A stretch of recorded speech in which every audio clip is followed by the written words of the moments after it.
السلام علیکم ورحمۃ اللہ وبرکاتہ۔ الحمد للہ رب العالمین والصلاة والسلام علی اشرف الانبیاء والمرسلین نبینا محمد وعلی آلہ واصحابہ اجمعین وبعد۔ برادران اسلام، ہم اور آپ اللہ کی توفیق سے پچھلے حلقوں میں اسماء و صفات سے متعلق اہل سنت والجماعت پر جو اعتراضات اہل بدعت اہل تعویل کی طرف سے کیے گئے ہیں اس کی مثالیں پڑھ چکے ہیں، اور وہی سلسلہ جاری ہے۔ اس وقت بھی وہی موضوع زیر بحث ہے، اور یہ اس باب کا اسماء و صفات کے اس باب میں نہایت ہی اہم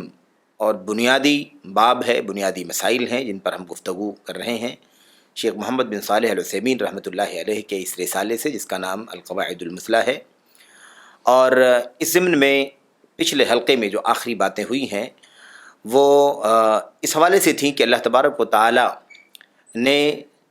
قرآن کریم کی آیات میں معیت کا تذکرہ فرمایا ہے۔ اللہ تعالیٰ فرماتا ہے وَهُوَ مَعَكُمْ أَيْنَمَا كُنْتُمْ۔ اللہ تبارک و تعالی عرش پر مستوی ہے اور وہ تمہارے ساتھ ہے تم جہاں کہیں ہو۔ تو معیت یعنی اللہ تبارک و تعالیٰ کا اپنے بندوں کے ساتھ ہونا، یہ مسئلہ کتاب اللہ کی آیات کے اندر موجود ہے، نبی کریم صلی اللہ علیہ وسلم کی احادیث میں موجود ہے، اور اس سلسلے میں جو بات راجح اور درست ہے، صحیح ہے، وہ اہل سنت والجماعت کا موقف ہے کہ اللہ تبارک و تعالیٰ کا عرش پر مستوی ہونا، علو میں ہونا اور بلندی میں ہونا، ساتوں آسمانوں کے اوپر اپنے عرش پر مستوی ہونا، یہ بھی حقیقت میں، حقیقی معنی میں، ظاہری متبادر معنی میں محمول ہے، اور اس طریقے سے اللہ تبارک و تعالیٰ کا اپنے بندوں کے ساتھ ہونا بھی ظاہری متبادر معنی کے اعتبار سے ہی محمول کیا جائے گا، اور دونوں میں کوئی تعارض نہیں ہے۔ البتہ یہ جاننا ضروری ہے کہ اس سلسلے میں ظاہر متبادر معنی کیا ہے جس پر اسے محمول کرنا چاہیے۔ ظاہر ہے کہ اب اس سلسلے میں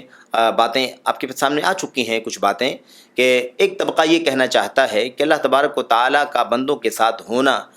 جو ہے وہ معکم، اللہ کی معیت، اللہ کا بندوں کے ساتھ ہونا، یہ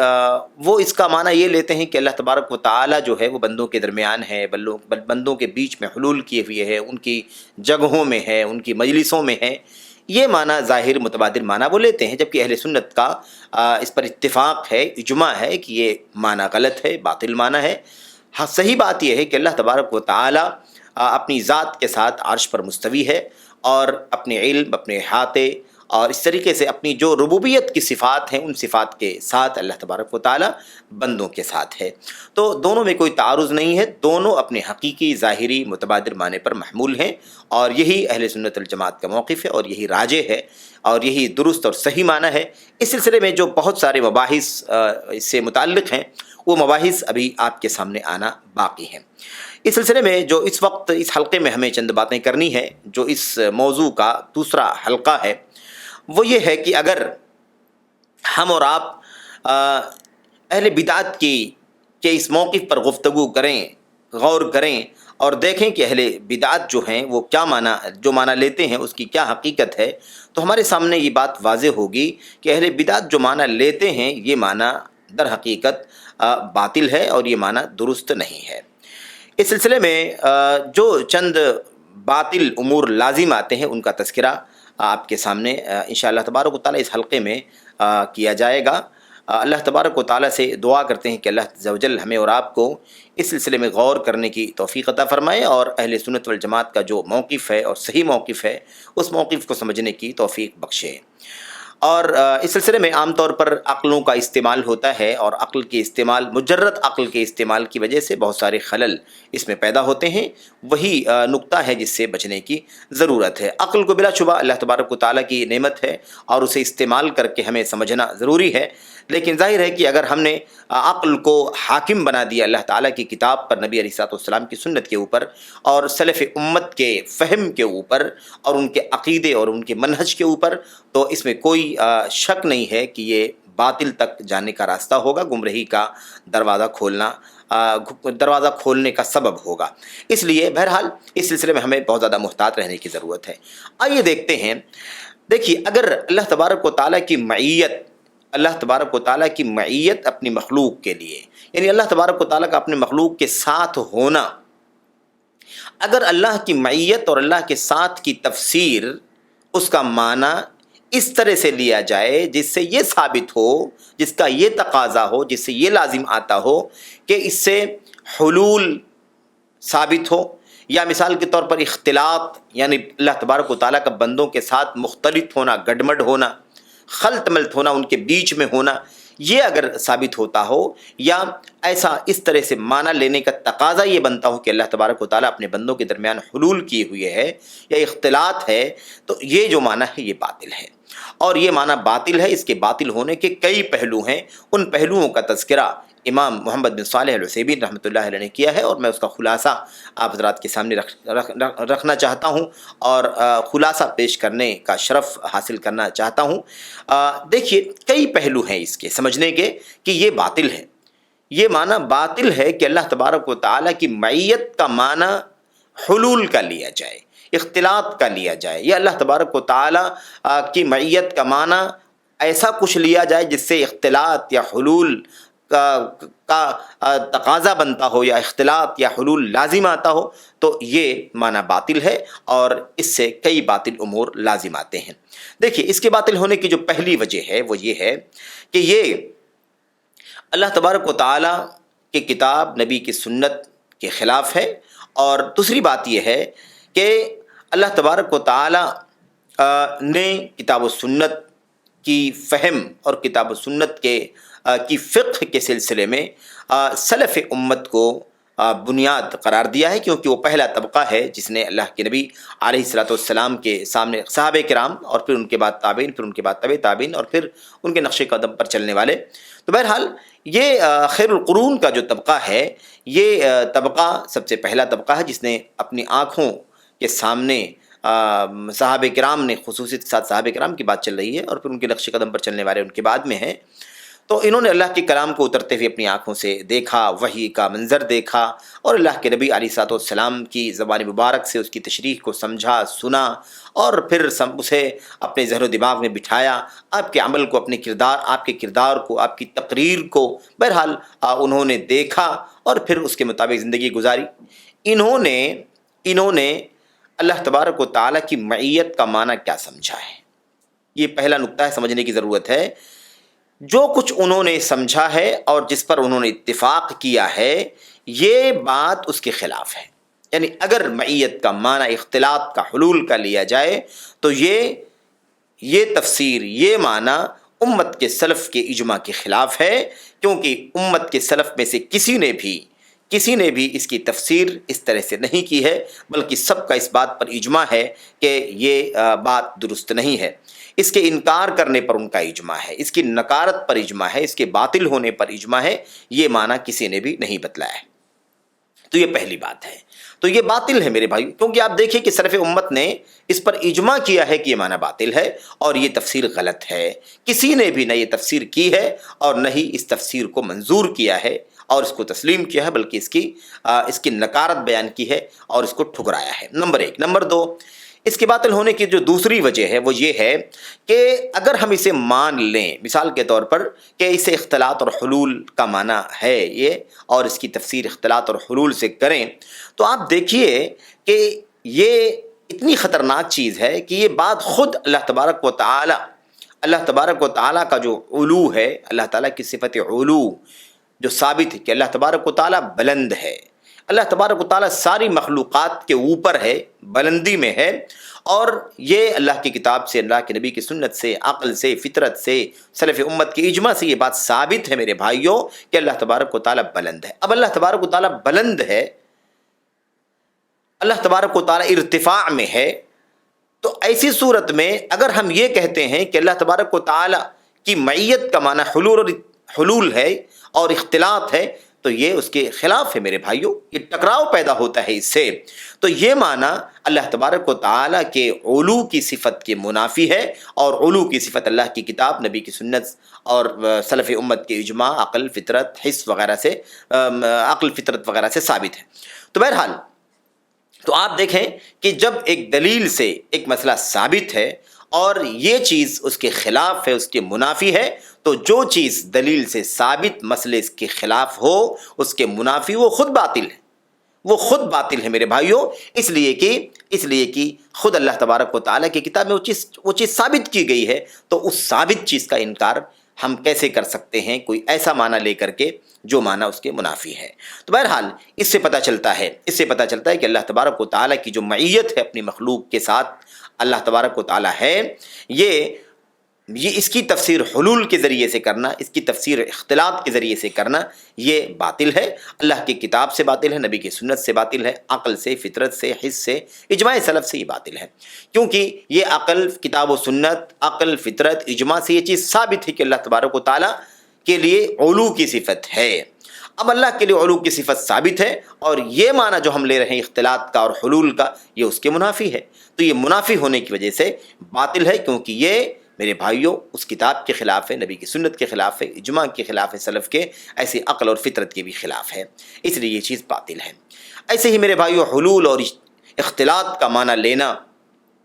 حلول اور اختلاط کے ذریعے سے معیت الہی کی تفسیر کرنا، یہ باطل ہے۔ اس کے باطل ہونے کی تیسری وجہ یہ ہے کہ اس کو ثابت کرنے سے، یہ معنی لینے سے کئی ایک باطل امور لازم آتے ہیں جو اللہ تبارک و تعالیٰ کی شان کے خلاف ہیں۔ اللہ تبارک و تعالیٰ کے شایان شان نہیں ہیں وہ باتیں جو اس سے لازم آتی ہیں۔ یعنی مطلب یہ ہے اس کا کہ اگر ہم یہ معنی لیتے ہیں کہ اللہ تبارک و تعالیٰ کی معیت، اللہ کی مخلوق کے ساتھ اللہ کی معیت کا معنی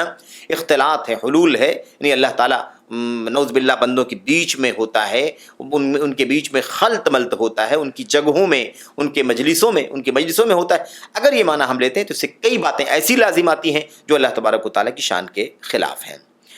اللہ تبارک و تعالیٰ کو جس نے پہچانا ہے، اللہ تعالیٰ کو جس نے جانا ہے، اور جس نے اللہ تبارک و تعالیٰ کی تکریم کی ہے، تقدیر کی ہے، کما حقہ اس کی قدر کی ہے، اس کے لیے یہ بات کسی بھی طرح سے ممکن نہیں ہے۔ ایسے ہی جو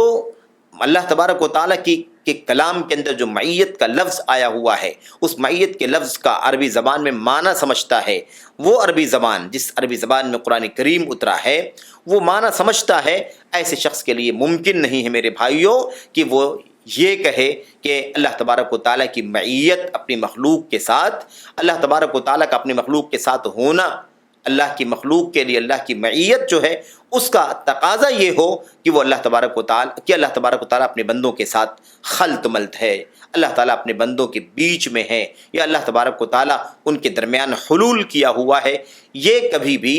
نہیں کہہ سکتا، اس کا امکان ہی نہیں میرے بھائیوں۔ جو اللہ کی کما حقہ قدر کرتا ہے، اس کی شان پہچانتا ہے، عربی زبان جانتا ہے، وہ کبھی بھی یہ معنی نہیں لے سکتا ہے کہ اللہ تبارک و تعالیٰ کی معیت کا معنی اختلاط ہے، حلول ہے، ان کی مجلسوں میں، ان کی جگہوں میں ہونا ہے، رہنا ہے، یہ کہہ نہیں سکتا ہے۔ چہ جائے کہ وہ کوئی یہ کہے کہ اس کا لازمی معنی یہ ہے، میرے بھائیوں یہ کہنا ہی ممکن نہیں ہے، یہ کوئی نہیں کہہ سکتا ایسا شخص جس کو اللہ تبارک و تعالیٰ نے اپنی کما حق و قدر کرنے کی توفیق عطا فرمائی ہے اور جس کو عربی زبان کا علم ہے۔ تو جب یہ کہنا ہی ممکن نہیں ہے اور کوئی کہے کہ اس کا یہ لازمی معنی ہے، میرے بھائیوں تو بہت عجیب و غریب بات ہوگی، یہ ہرگز ممکن نہیں ہے۔ جو معنی ہم لینا چاہتے ہیں اختلاط کا، حلول کا، یہ کسی بھی طریقے سے ثابت نہیں ہوتا ہے۔ وہی کہہ سکتا ہے یہ بات جس کو عربی زبان کا یا تو علم نہ ہو، اور یا پھر اسے اللہ تبارک و تعالیٰ کی عظمت کا، اللہ تبارک و تعالیٰ کی شان کا، اللہ تبارک و تعالیٰ کے کما حقہ، اللہ تبارک و تعالیٰ کی کما حقہ وہ قدر نہ کرنا جانتا ہو، وہی یہ باتیں کہہ سکتا ہے کہ اللہ تبارک و تعالیٰ نعوذ باللہ جب اپنے مخلوق کے ساتھ ہوتا ہے، یعنی ان کے بیچ میں ہوتا ہے، ان کے درمیان حلول کیے ہوئے ہوتا ہے یا خلط ملط ہوتا ہے، یہ بات کوئی اور نہیں کہہ سکتا۔ اب جب یہ بات واضح ہو جاتی ہے میرے بھائیوں کہ یہ بات یعنی حلول اور اختلاط کے ذریعے سے اس کی تفسیر کرنا یہ باطل ہے، تو اس سے یہ بات متعین ہو جاتی ہے، یہ بات حتمی طور پر ثابت ہو جاتی ہے کہ حق وہی ہے جو میرے بھائیوں اہل سنت والجماعت کا موقف ہے۔ اہل سنت والجماعت کا موقف ہے جس میں معیت کے معنی میں حلول اور اختلاط ثابت نہیں ہوتا، بلکہ اللہ تبارک و تعالیٰ کی معیت، اللہ تبارک و تعالیٰ کا اپنے مخلوق کے اپنے بندوں کے ساتھ ہونا، یہ حقیقی ظاہری متبادر معنی کے اعتبار سے محمول کیا جائے گا۔ اور میرے بھائیوں، میرے بزرگوں، ظاہر متبادر معنی یہ ہے کہ اللہ تبارک و تعالیٰ اپنی ذات کے اعتبار سے عرش پر مستوی ہے، اور اپنے علم، اپنی سمع، اپنی بصر، اور ایسے ہی اپنی اطلاع، ایسے ہی میرے بھائیوں اپنی طاقت، اپنی قدرت، اپنے اختیار، اپنی تصرف، اپنے حول، قوت اور دیگر ربوبیت کے اوصاف کے ساتھ میرے بھائیوں اپنی مخلوق کے ساتھ ہے۔ یہ ہے وہ معنی جو حق اور درست ہے۔ تو اس لیے ہمیں اچھی طرح سے اس بات کو سمجھ لینا چاہیے کہ جو معنی اہل سنت والجماعت نے لیا وہی معنی درست ہے۔ جو باتیں اس سے پہلے آئی ہیں اس میں جو دو قول بیان کیے گئے تھے کہ یہ یا تو یہ معنی لیا جا سکتا ہے یا تو یہ معنی لیا جا سکتا ہے، کوئی یہ معنی لیتا ہے کوئی یہ معنی لیتا ہے، تو اس میں جو پہلا قول تھا وہ باطل تھا، یہی بات جس کی بات چل رہی تھی۔ اور جو دوسرا قول ہے وہ اہل سنت والجماعت کا ہے، سلف امت کا قول ہے، وہ دلائل سے مبرہن ہے اور اس پر امت کا اجماع ہے، وہی معنی درست ہے میرے بھائیوں۔ اور وہ معنی وہی ہے کہ اللہ تبارک و تعالیٰ اپنی ذات کے ساتھ عرش پر مستوی ہے، اور اللہ تبارک و تعالیٰ اپنے علم، اپنی قدرت اور دیگر ربوبیت کے اوصاف کے ساتھ اپنے بندوں کے ساتھ ہے۔ اور پھر تفصیلات آئیں گی انشاءاللہ تبارک و تعالیٰ کی۔ اس معیت کی بھی دو قسمیں ہیں، معیت عامہ ہے، معیت خاصہ ہے، اس کا کیا معنی ہے وہ باتیں آئیں گی، اس وقت آئیں گی جب ہم اسماء و صفات کا موضوع پڑھیں گے۔ ابھی تو اسماء و صفات کے قواعد پڑھ رہے ہیں، جب اللہ تبارک و تعالیٰ کے اسماء و صفات کے معنی پر ہم گفتگو کریں گے اور اسے پڑھیں گے کہ اللہ تعالیٰ کے اسماء کے، اللہ کی صفات کے معنی کیا ہیں، تو یہ بات اس وقت آئے گی کہ اس کی دو قسمیں ہیں۔ بہرحال تو یہ ہے میرے بھائیوں۔ تو اب یہ جو دونوں آیتیں آپ کے سامنے پیش کی گئی تھی، سورۃ الحدید کی آیت کریمہ اور ایسی سورۃ المجادلہ کی آیت کریمہ، ان دونوں آیتوں سے جو ظاہری متبادر معنی ہے وہی معنی درست ہے اور حق ہے کہ اللہ تبارک تعالیٰ اپنے عرش پر مستوی ہے ذات کے ساتھ، اور اپنے علم و احاطے کے ساتھ اور دیگر صفات کے ساتھ اپنے بندوں کے ساتھ ہے، اور اس کے سوا دوسرا معنی لینا باطل ہے، کیونکہ یہ معنی باطل ہے۔ تو جب معنی باطل ہے تو کبھی بھی اللہ کا کلام کسی باطل پر مشتمل نہیں ہو سکتا۔ اللہ تبارک و تعالیٰ جیسے منزہ ہے، بے عیب ہے، ایسے اللہ تبارک و تعالیٰ کا کلام بھی منزہ، مبرہ اور بے عیب ہے۔ یہ بات ہو گئی۔ اب اس سلسلے میں ہم انشاءاللہ تبارک و تعالیٰ کچھ امت کے کبار علماء اور ائمہ اور چھوٹی کے اساتین کے اقوال اور ان کے فرمودات آپ کے سامنے پیش کرنا چاہتے ہیں، جن کا تذکرہ شیخ محمد بن صالح العثیمین رحمۃ اللہ علیہ نے اپنی اس کتاب میں، اپنے اس رسالے میں کیا ہے، وہ ہم آپ کے سامنے رکھتے ہیں تاکہ یہ بات مدلل ہو جائے، اور یہ معنی جو آپ کے سامنے پیش کیا گیا ہے اور جس معنی کو باطل قرار دیا گیا ہے اور جس دوسرے معنی کو راجح اور صحیح قرار دیا گیا ہے، اس کی توثیق ہو جائے، اس کی دلیلیں جو ہیں جو بیان کی گئی ہیں، اس کے ساتھ ساتھ امت کے اقوال سے، علماء کے اقوال سے، ائمہ کے اقوال سے یہ چیز پورے طور پر ثابت ہو جائے، مستند بن جائے۔ شیخ الاسلام علامہ ابن تیمیہ رحمۃ اللہ علیہ اپنی کتاب الفتاوی الحمویہ میں فرماتے ہیں، اور یہ فتاوی حمویہ جو ہے مستقل کتاب کی شکل میں بھی شائع ہوا ہے، اور شیخ الاسلام رحمۃ اللہ علیہ کا جو مجموعہ فتاوی ہے اس فتاوی کے مجموعے کے اندر بھی یہ موجود ہے۔ بہرحال میرے بھائیوں، شیخ علامہ ابن تیمیہ رحمۃ اللہ علیہ فرماتے ہیں کہ یہ جو معیت ہے، یعنی اللہ تبارک و تعالیٰ کا اپنے بندوں کے ساتھ ہونا، یہ معیت جو ہے اس کے احکام مختلف ہوتے ہیں جہاں جیسے استعمال ہوتا ہے، جہاں جس حساب سے وہ آتا ہے اس اعتبار سے اس کے میرے بھائیوں احکام مختلف ہوتے ہیں۔ اب آئیے دیکھتے ہیں کہ اللہ تبارک و تعالیٰ نے قرآن کریم میں کہاں کیسے استعمال کیا ہے۔ کہتے ہیں کہ اللہ تبارک و تعالیٰ فرماتا ہے سورہ حدید کے اندر، یعلم ما یلج فی الارض وما یخرج منہا، اور یہ آیت کریمہ لمبی ہے۔ اس کے بعد اللہ تبارک و تعالیٰ آگے چل کر کے اسی آیت کریمہ میں آیت نمبر 4 سورۃ الحدید کی آیت نمبر 4 ہے، اس میں اللہ تبارک و تعالیٰ فرماتا ہے آگے، وَهُوَ مَعَكُمْ أَيْنَمَا كُنْتُمْ، وَهُوَ مَعَكُمْ أَيْنَمَا كُنْتُمْ۔ ایک طرف دیکھیے اللہ تبارک و تعالیٰ نے کیا فرمایا آیت کریمہ کے آغاز میں، یعلم ما یلج فی الارض وما یخرج منہا، اللہ تبارک و تعالیٰ جانتا ہے ان چیزوں کو جو زمین میں داخل ہوتی ہیں اور جو زمین سے نکلتی ہیں، یعنی اللہ تبارک و تعالیٰ نے واضح طور پر بیان فرما دیا کہ زمین کے اندر جو بھی چیزیں داخل ہوتی ہیں نکلتی ہیں، اللہ تبارک و تعالیٰ کو ان کا علم ہے۔ اپنے علم کا تذکرہ میرے بھائیوں، اپنے علم کا تذکرہ اللہ تبارک و تعالیٰ نے آیت کریمہ کی شروع میں ہی کر دیا ہے، اور اس کے بعد آگے چل کر کے اللہ تبارک و تعالیٰ اسی آیت کریمہ میں فرماتا ہے، آگے اسی سیاق میں اللہ فرماتا ہے وَهُوَ مَعَكُمْ أَيْنَمَا كُنْتُمْ، وہ اللہ تبارک و تعالیٰ کی ذات تمہارے ساتھ ہے، أَيْنَمَا كُنْتُمْ، تم جہاں کہیں ہو۔ آپ دیکھیے کہ یہ دونوں باتیں ساتھ میں ہیں، اور یہی نقطہ سمجھنے کا ہے کہ جب دونوں باتیں ساتھ میں اللہ تبارک و تعالیٰ نے بیان فرمائی ہیں تو اس سے یہ بات واضح ہو جاتی ہے کہ معیت کا حقیقی معنی کیا ہے، یا معیت کا ظاہر متبادر معنی کیا ہے۔ اللہ تبارک و تعالیٰ نے علم کا تذکرہ فرمایا ہے کہ اللہ تبارک و تعالیٰ کو علم ہے ان تمام چھوٹی بڑی چیزوں کے بارے میں، وہ جانتا ہے جو زمین میں داخل ہوتی ہیں، زمین سے نکلتی ہیں۔ اللہ تبارک و تعالیٰ اسی سیاق میں فرماتا ہے کہ وہ تمہارے ساتھ ہے، تم جہاں کہیں ہو۔ اس سے یہ بات ثابت ہو گئی کہ یہ تمہارے ساتھ ہونا، اللہ تبارک و تعالیٰ کی معیت جس کا تذکرہ کیا جا رہا ہے، یہ معیت علم کے مطابق ہے،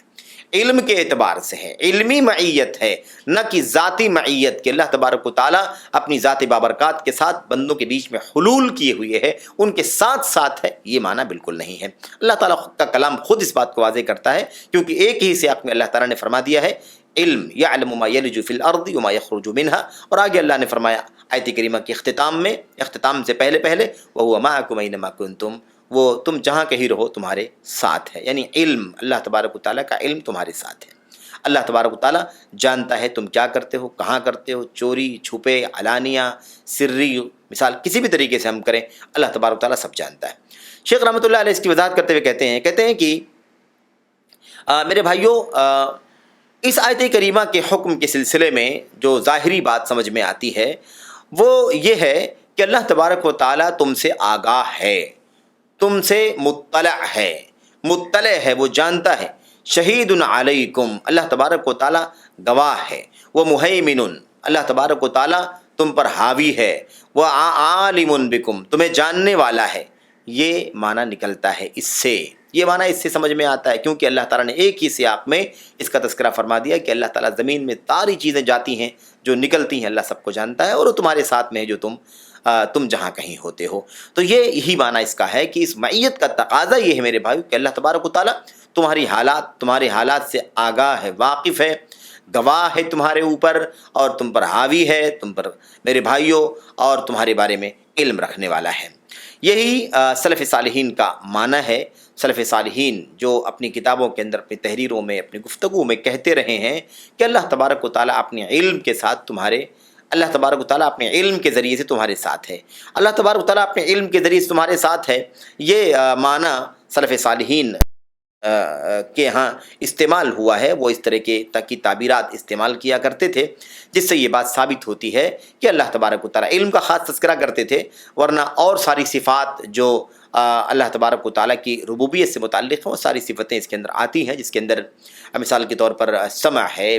سماعت ہے، بصارت ہے، اطلاع ہے، ایسے ہی میرے بھائیوں کو قوت ہے، ارادہ ہے، قدرت ہے، ایسے ہی اللہ تبارک و تعالیٰ کا قہر ہے، اللہ تبارک و تعالیٰ کی سلطنت ہے۔ میرے بھائیوں، یہ ساری چیزیں، ساری صفات سلف امت کہا کرتے تھے کہ اللہ تبارک و تعالیٰ تمہارے ساتھ ہے، یعنی ان تمام چیزوں کے ذریعے سے تمہارے ساتھ ہے۔ اور یہ جو مخاطبت ہے، یہ جو تخاطب ہے، کہا گیا ہے، جو بات ہے، یہی میرے بھائیوں، یہی ظاہری ہے اور یہی حقیقی معنی ہے جو اللہ تبارک و تعالیٰ نے بیان فرمایا ہے۔ ایسے ہی اللہ تبارک و تعالیٰ فرماتا ہے سورہ مجادلہ کی آیت نمبر 7 کے اندر، ما یکون من نجوى ثلاثة الا هو رابعهم ولا خمسة الا هو سادسهم ولا اکثر من ذلك ولا آگے اللہ تعالیٰ نے فرمایا هو معكم اينما كانوا۔ اللہ تبارک و تعالیٰ فرماتا ہے تم جہاں کہیں بھی سرگوشی کرتے ہو، 3 لوگ رہتے ہو، چپ کے باتیں کرتے ہو، اللہ تعالیٰ چوتھا ہوتا ہے تمہارا، اور جہاں تم 5 ہوتے ہو اللہ تبارک و تعالیٰ تمہارا چھٹا ہوتا ہے۔ اللہ تبارک و تعالیٰ نے یہ سیاق، اسی سیاق میں، یعنی اسی سلسلہ کلام کو جاری رکھتے ہوئے آگے اللہ نے فرمایا ہوا معہم، وہ اللہ تبارک و تعالیٰ ان کے ساتھ ہے، اینما کانوا، لوگوں کے ساتھ ہے، بندوں کے ساتھ ہے، مخلوقات کے اللہ تبارک و تعالیٰ ساتھ ہے، اینما کانوا، وہ جہاں کہیں رہے۔ اللہ تبارک و تعالیٰ نے یہ ایک ہی سیاق میں یہ بات بیان فرمائی ہے۔ تو اس سے بھی وہی بات نکلتی ہے کہ اللہ تبارک و تعالیٰ نے جو بات کہی ہے کہ اللہ تمہارے ساتھ ہے، اللہ ان کے ساتھ ہے، وہ جہاں کہیں ہوتے ہیں، میرے بھائیوں وہی معنی ہے اس کا کہ اللہ تبارک و تعالیٰ اپنی ذات کے ساتھ عرش پر ہے، اللہ تبارک و تعالیٰ اپنے علم، اپنی اطلاع اور دیگر ربوبیت والے صفات کے ذریعے سے تمہارے ساتھ میں ہے۔ یہ تو ہو گئی ان دونوں آیتوں سے متعلق بات۔ اس حوالے سے اللہ کے نبی علیہ الصلوۃ والسلام کی وہ حدیث بھی ہے جس کا تذکرہ یہاں شیخ رحمۃ اللہ علیہ نے کیا ہے۔ کہتے ہیں کہ اللہ کے نبی علیہ الصلوۃ والسلام نے ہجرت کے اس سفر کے دوران جب اللہ کے نبی علیہ الصلوۃ والسلام اور آپ کے ساتھی غار میں چھپ گئے، اس وقت کے تناظر میں اللہ تبارک و تعالیٰ نے قرآن کریم کے اندر ارشاد فرمایا ہے، اللہ کے نبی علیہ الصلوۃ والسلام نے اپنے ساتھی ابو بکر صدیق رضی اللہ تعالیٰ عنہ سے غار میں کہا، لا تحزن ان اللہ معنا، اے ابو بکر، اے میرے ساتھی، آپ غم نہ کریں، غم نہ کرو، ان اللہ معنا، بے شک اللہ تعالیٰ ہمارے ساتھ ہے۔ اب اللہ تبارک و تعالیٰ ہمارے ساتھ ہے، کیا مطلب؟ اللہ تبارک و تعالیٰ کیا اختلاط کے ذریعے سے، حلول کے ذریعے سے ہمارے ساتھ ہے؟ نہیں، یہ مطلب بالکل نہیں تھا، کیونکہ اللہ تبارک و تعالیٰ کی ذات کے، اللہ تبارک و تعالیٰ کی شان کے خلاف ہے یہ۔ اس طرح کی بات کہیں ثابت نہیں ہے، کہیں کہی نہیں جا سکتی میرے بھائیوں۔ اس کے لیے کوئی دلیل نہیں کہ اللہ تبارک و تعالیٰ حلول کیے ہوئے ہے یا مختلط ہے بندوں کے جگہوں میں، بندوں کی مجلسوں میں اور ان کے جھرمٹ میں اللہ تبارک و تعالیٰ نعوذ باللہ حلول کیے ہوئے، ایسی کوئی دلیل نہیں ہے۔ یہ بھی ظاہری اور حقیقی معنی پر ہے، اور ظاہری اور حقیقی معنی یہ ہے کہ اللہ تبارک و تعالیٰ ہمارے ساتھ ہے، غم نہ کرو ہمارے ساتھ ہے، یعنی اللہ تبارک و تعالیٰ ہمارے حالات سے واقف ہے، اللہ تعالیٰ ہمارے حالات سے مطلع اور آگاہ ہے، اللہ تعالیٰ ہماری مدد فرمائے گا، اللہ تبارک و تعالیٰ ہماری تائید فرمائے گا، ہمارا سپورٹ کرے گا، ہماری نگرانی کرے گا، اللہ تعالیٰ ہمیں دیکھے گا۔ یہ معنی ہے اس کا۔ اللہ کے نبی علیہ الصلوۃ والسلام نے فرمایا تھا کہ فکر نہ کرو، غم نہ کرو، غم نہ کرو، اللہ تعالیٰ ہمارے ساتھ ہے۔ تو یہ ہے اس کا معنی۔ ایسے ہی میرے بھائیوں شیخ الاسلام ابن تیمیہ رحمۃ اللہ علیہ فرماتے ہیں، کہتے ہیں کہ آگے فرماتے ہیں، کہتے ہیں معیت کا جو لفظ ہے، یعنی معکم، معہم، یہ جو معیت کا لفظ ہے ساتھ کے معنی میں، کہتے ہیں یہ کتاب اللہ میں، اللہ کے نبی کی سنت میں بہت ساری جگہوں پر استعمال ہوا ہے۔ اور بات سمجھنے کی ہے، ایک نقطہ بیان کرتے ہیں، کہتے ہیں بات یہ سمجھنے کی ہے کہ یہ کتاب و سنت کے نصوص میں بہت ساری جگہوں پر استعمال ہوا ہے یہ، اور ہر جگہوں، تمام جگہوں میں سے ہر جگہ میرے بھائیوں کچھ ایسی چیزوں کا متقاضی ہے، کچھ ایسے امور کا متقاضی ہے جو دوسری جگہ ان امور کا متقاضی نہیں ہے۔ یعنی کئی جگہوں پر استعمال ہوا ہے، لیکن ایک جگہ استعمال ہوا ہے اور جن امور کا تقاضا کرتا ہے، ضروری نہیں ہے کہ وہ تقاضا، ان امور کا تقاضا دوسری جگہ بھی کرے، ایسا کوئی ضروری نہیں ہے میرے بھائیوں، میرے بزرگوں۔ ہر جگہ الگ الگ تقاضا ہے جو استعمال ہوا ہے۔ کہتے ہیں کہ اب بات یہ ہے کہ اگر مثال کے طور پر جو الگ الگ جگہ پر مع کا لفظ استعمال ہوا ہے، الگ الگ جگہ پر استعمال ہوا ہے، ان الگ الگ جگہوں کے اعتبار سے یا تو ان کی دلالت مختلف ہے، یعنی ان کا معنی مختلف ہے، ان کا معنی مختلف ہو سکتا ہے، اور یا تو ایسا ہو سکتا ہے کہ معنی کی جتنی مقدار پر وہ دلالت کرتا ہو، معنی کی جس مقدار پر دلالت کرتا ہو، وہ معنی اتنا حصہ یا اتنی مقدار تمام جگہوں پر مشترک ہو۔ ممکن ہے یہ، یعنی میرے بھائیوں، میرے بزرگوں، یعنی کچھ حصہ معیت کے معنی کا ہر جگہ موجود ہو، یہ بھی ہو سکتا ہے۔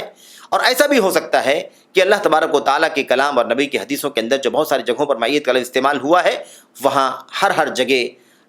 جگہ میں جن باتوں کا تقاضا کرتا، ہر جگہ الگ الگ تقاضا ہو، ایک جگہ یا کچھ جگہوں پر جن معانی کا تقاضا کرتا ہو،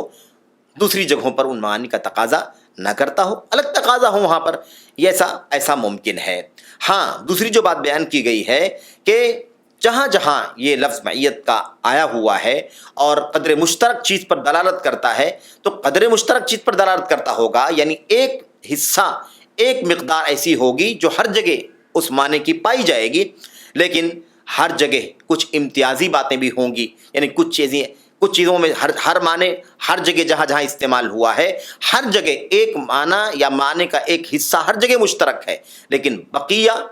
جگہوں پر امتیاز ہے، یعنی ایک مشترک معنی ہے کچھ حد تک، اور اس کے علاوہ ہر جگہ پر ایک امتیازی معنی ہے، یہاں پر کچھ ہے، وہاں پر کچھ ہے، وہاں پر کچھ ہے، وہ معنی یہاں سے مختلف ہے، یہ معنی وہاں سے مختلف ہے، ایسا ممکن ہے میرے بھائیوں، میرے بزرگوں۔ تو کہتے ہیں یہ دو شکلیں ہو سکتی ہیں، یہ دو شکلیں ہو سکتی ہیں کتاب اللہ میں اور نبی کی سنت میں، جو معیت کا لفظ استعمال ہوا ہے وہ اس طرح سے دو معنوں میں استعمال ہو سکتا ہے۔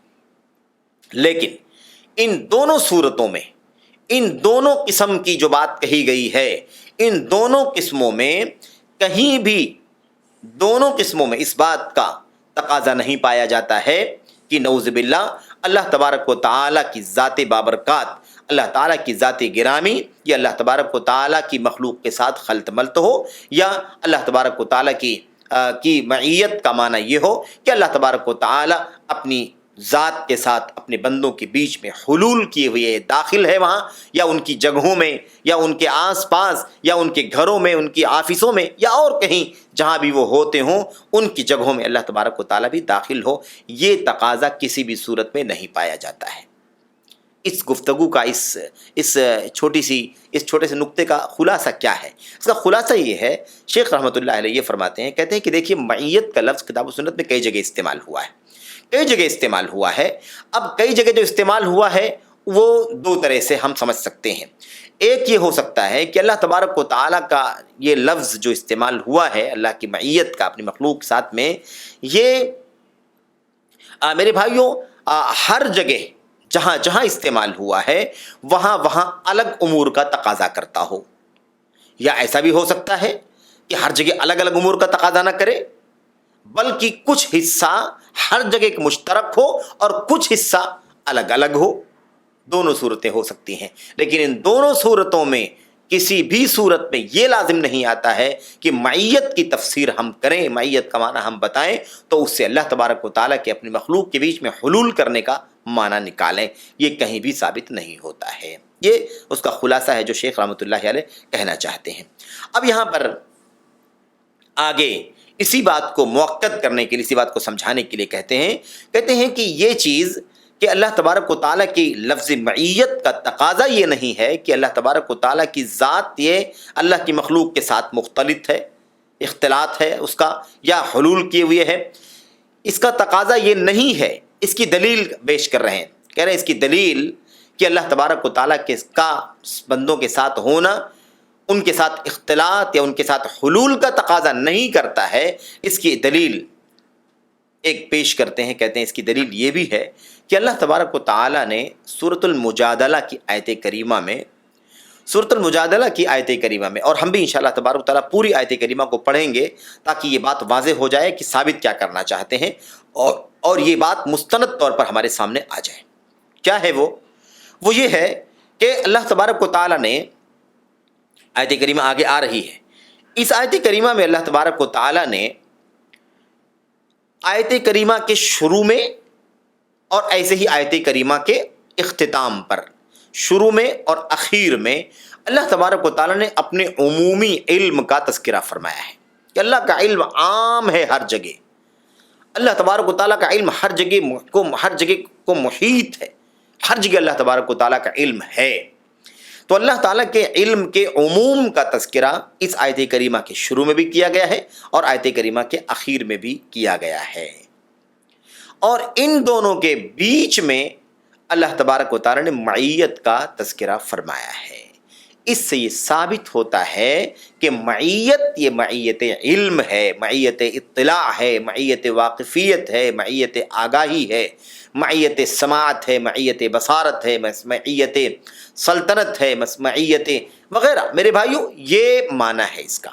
آئیے ذرا دیکھتے ہیں، اللہ تبارک و تعالیٰ فرماتا ہے سورہ مجادلہ کی آیت نمبر 7 کے اندر، الم تعلم ان اللہ یعلم ما فی السماوات وما فی الارض ما یکون من نجوى ثلاثة الا هو رابعهم ولا خمسة الا هو سادسهم ولا ادنى من ذلك ولا اکثر الا هو معهم اینما كانوا ثم ينبئهم بما عملوا یوم القیامة ان اللہ بكل شیء علیم۔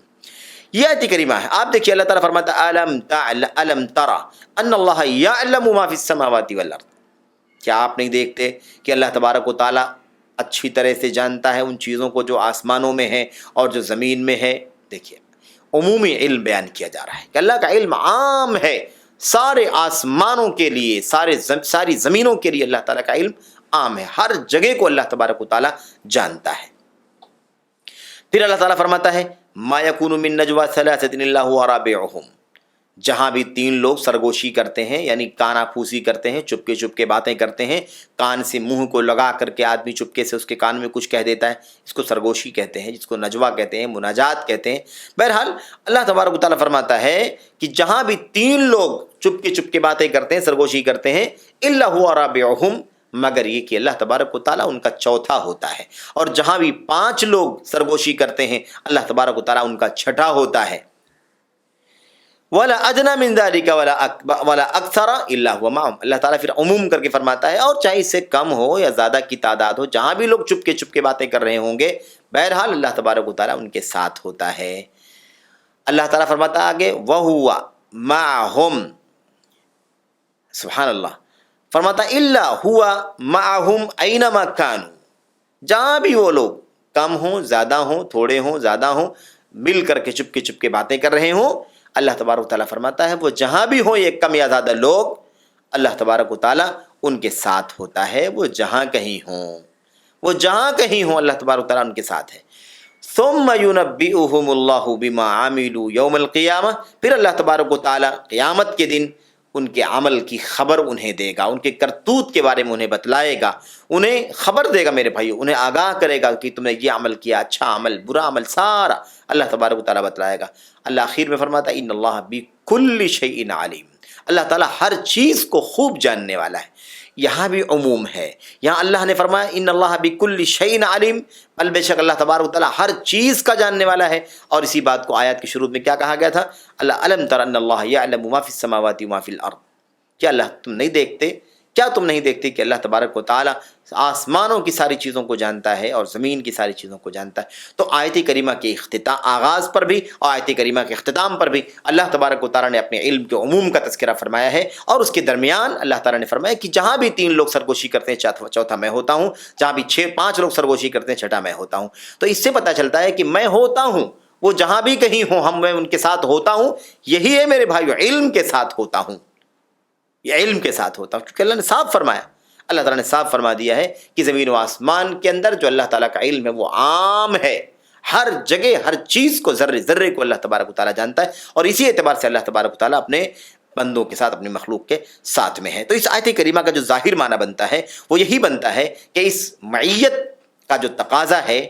اس معیت کا تقاضا یہی ہے کہ اللہ تبارک و تعالیٰ اپنے بندوں کے بارے میں جانتا ہے۔ اللہ تبارک و تعالیٰ سے کوئی چیز، بندوں کے اعمال کی کوئی چیز مخفی نہیں ہے، بلکہ اللہ تبارک و تعالیٰ ایک ایک عمل کو، ایک ایک کردار کو کرنے سے پہلے ہی دل میں کیا ہے میرے بھائیو، سینے میں کیا راز چھپا ہوا ہے، اللہ تعالیٰ تو اس کو بھی جانتا ہے۔ یہ معنی کہیں بھی نہیں ہے میرے بھائیو کہ اللہ تبارک و تعالیٰ ان کے ساتھ مختلط ہے، ان کے بیچ میں گھسا ہوا ہے، نہ یہ کہ اللہ تبارک و تعالیٰ روئے زمین پر ان کے ساتھ میں ہے، یہ معنی ہرگز نہیں ہے۔ یہی معنی ہے اس کا، اور یہی ظاہر متبادر معنی ہے، کیونکہ اللہ تبارک و تعالیٰ عرش پر ہے، اور اس کے ساتھ اللہ تبارک و تعالیٰ تمہارے ساتھ ہے، یعنی اپنے علم اور اطلاع کے ساتھ اللہ تبارک و تعالیٰ تمہارے ساتھ میں ہے۔ یہ ہو گئی بات سورہ مجادلہ کی آیت نمبر 7 میں جو اس کا تذکرہ آیا ہوا ہے۔ اور اب جو اگلی جو بات ہے وہ یہ ہے کہ آیت حدید میں، سورہ حدید کی جو آیت کریمہ ہے، اس آیت کریمہ پر بھی اگر ہم غور کر لیں تو بات واضح ہو جائے گی کہ اللہ تبارک و تعالیٰ نے اس میں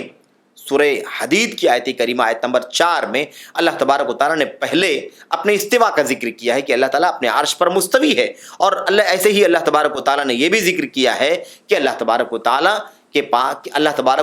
پاس علم ہے، اللہ تبارک و تعالیٰ بصیر ہے، تمام چیزوں کو دیکھنے والا ہے، بندوں کے اعمال کو اللہ تعالیٰ جانتا بھی ہے، اور اللہ تبارک و تعالیٰ ان کے اعمال کو دیکھتا بھی ہے۔ تو ایک طرف اللہ تبارک و تعالیٰ نے اپنے عرش پر استوا کا تذکرہ فرمایا ہے، اور اسی کے ساتھ ساتھ اسی سیاق میں اللہ تعالیٰ نے بھی بتلایا ہے کہ اللہ تبارک و تعالیٰ کو اپنے بندوں کے بارے میں علم بھی ہے، اور اللہ تبارک و تعالیٰ ان کے اعمال کو، ان کے کردار کو بصیر یعنی دیکھنے والا بھی ہے۔ تو بات یہاں پر واضح ہو جاتی ہے۔ آئیے آیت کریمہ کو پڑھ لیتے ہیں اور اس بات کو ختم کرتے ہیں۔ اس نقطے پر ہم اور آپ اس نقطے کو اچھی طرح سے واضح کر کے مطمئن ہو جاتے ہیں۔ اللہ تعالیٰ فرماتا ہے سورہ حدید کی آیت نمبر 4 میں، هو الذی خلق السماوات والارض فی 6 ایام، اللہ ہی کی ذات ہے جس نے زمینوں اور آسمانوں اور زمین کو 6 دنوں میں پیدا کیا، ثم استوى علی العرش، پھر وہ عرش پر مستوی ہو گیا، عرش پر بلند ہو گیا۔ دیکھا آپ نے، عرش پر مستوی ہونے کا تذکرہ کر دیا گیا کہ اللہ تعالیٰ اپنی ذات کے ساتھ کہاں ہے، عرش پر مستوی ہے۔ پھر ساتھ ہی ساتھ اسی سیاق میں اللہ فرماتا ہے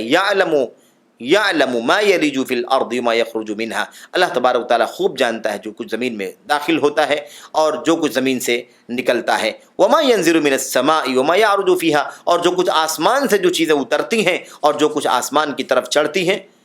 وہ سب کچھ اللہ تبارک و تعالیٰ جانتا ہے۔ آگے فرماتا ہے وَهُوَ مَعَكُمْ أَيْنَمَا كُنْتُمْ، اور وہ اللہ تبارک و تعالیٰ تمہارے ساتھ ہے تم جہاں کہیں ہو،